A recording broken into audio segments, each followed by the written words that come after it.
The Republican primary will likely head to a runoff, which means 8 more weeks of infighting. That's all good news for Michelle Nunn.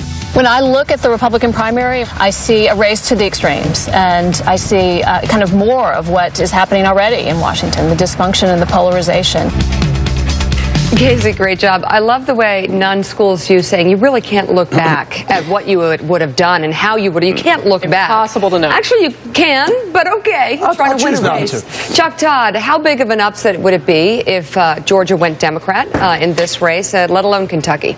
Well, I think, if you looked at just the demographics, the upset would be Kentucky, not Georgia. Georgia's shifting. Georgia is moving. Georgia's going to be a swing state in 2020. I think the question is, do Democrats have a chance a little bit quicker simply because maybe the Republican primary, the eventual Republican nominee gets too far to the right? And Michelle Nunn, there's a reason she drops the 1,000 points of light thing.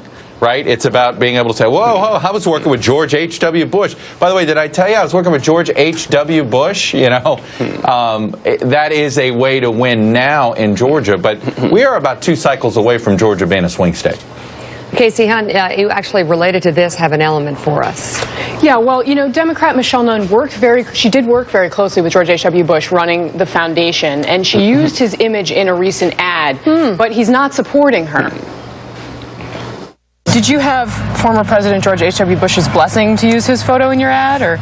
I worked for President George H.W. Bush through the Points of Light organization for 7 years. Have an enormous respect and affection for him. The ad was really focused on my history in service and the story of who I am. I think President George H.W. Bush obviously will continue to be a Republican and a leader of that party, but I think that we have a mutual admiration and one that I think will far outlast this political race.